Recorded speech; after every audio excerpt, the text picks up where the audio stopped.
Shalom semuanya, saya berdoa setiap kita mengalami perjumpaan dengan Tuhan Yesus. Setiap kita mengalami kehidupan yang dipenuhi, kehidupan yang dikuasai, kehidupan yang dipimpin oleh Kristus Sang Tuhan kita yang luar biasa. Dia sangat mengasihi saudara dan tidak pernah membiarkan saudara. Dia punya rancangan yang begitu spesial, komplit karena satu-satunya yang paling mampu dan paling mau mengasihi, menolong, bahkan memimpin hidup saudara dari kekekalan kepada kekekalan adalah hanya Tuhan Yesus Kristus. Firman Tuhan dalam Filipi 1 ayat 21, ayat 22, ayat yang tidak asing. Pernyataan Rasul Paulus berkata bahwa hidup adalah Kristus, mati adalah keuntungan. Dan jika aku harus hidup dalam dunia ini, dikatakan bahwa hidup berarti untuk memberikan buah. Nah, dari kebenaran firman Tuhan ini, dari ayat-ayat ini kita menangkap sebuah prinsip. Prinsip yang pertama, bahwa hidup adalah bagi Kristus. Maksudnya apa? Sudahkah kita menerima Yesus sebagai Tuhan dan Juru Selamat secara pribadi? Sudahkah kita menghayati karya salibnya, penebusannya, bahwa ia mati bangkit bagi saudara secara pribadi, secara personal? Sudahkah ia menjadi satu-satunya Juru Selamat? Sudahkah ia menjadi satu-satunya Tuhan, penguasa tunggal atas kehidupanmu? Sudahkah engkau mengalami hidup kekal di dalam Tuhan Yesus? Sudahkah engkau berjalan bersama dengan Dia? Sudahkah engkau masuk dalam kerajaannya? Sudahkah kerajaannya memerintah dalam kehidupanmu?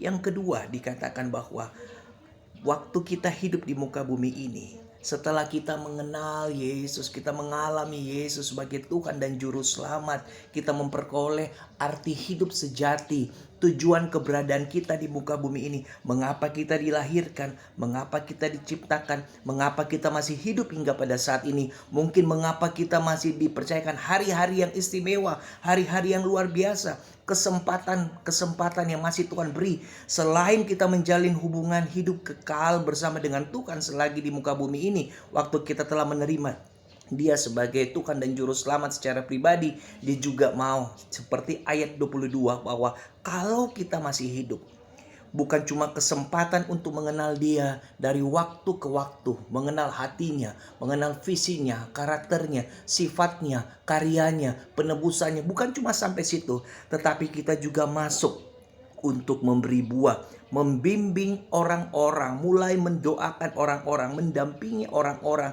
dan komunitas. Kita bersama komunitas kita bersama keluarga kita bersama dengan pasangan kita, suami istri kita, bersama pasangan kita dan anak-anak kita, menolong generasi ini, menolong keluarga-keluarga yang ada, menolong orang-orang di sekitar kita, dimulai dari keluarga-keluarga kita, teman, sahabat, orang sekitar kita, sampai di dunia yang terhilang, supaya mereka pun mengalami Tuhan Yesus Kristus dalam kehidupan mereka secara pribadi, bukan secara agama, bukan secara pengetahuan, bukan secara filsafat, bukan secara hal-hal yang lain, tapi secara hubungan pribadi.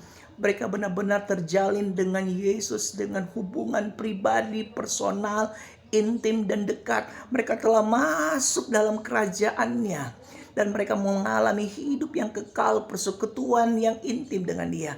Mari kita berdoa, mari kita mengupayakan segala doa, segala waktu dan tenaga, uang, harta, fasilitas kita untuk kita arahkan bahwa inilah tujuan keberadaan kita.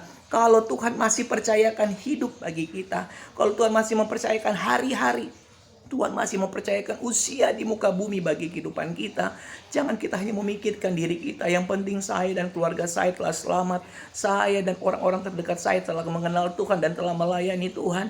Tapi mulai berpikir generasi ini butuh Yesus, kota saya membutuhkan Yesus, bangsa saya membutuhkan Yesus. Semua orang yang terkoneksi dengan saya, yang terhubung dengan saya, yang ada di sosial media, mungkin di sosial media apapun, di internet, mereka butuh Yesus. Mereka bukan butuh pengetahuan, mereka butuh pengalaman, mereka butuh hidup bersama dengan Yesus. Mereka butuh hubungan. Saat semuanya sudah mentok, solusi kehidupan manusia hanya Tuhan Yesus Kristus. Saat segala sesuatunya tergoncangkan, hanya kerajaannya dan firman-Nya yang tidak tergoncangkan.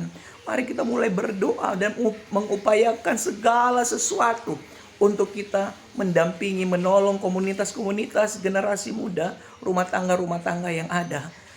Refleksikanlah kehidupan Kristus dalam kehidupanmu, bahwa hidup adalah Kristus.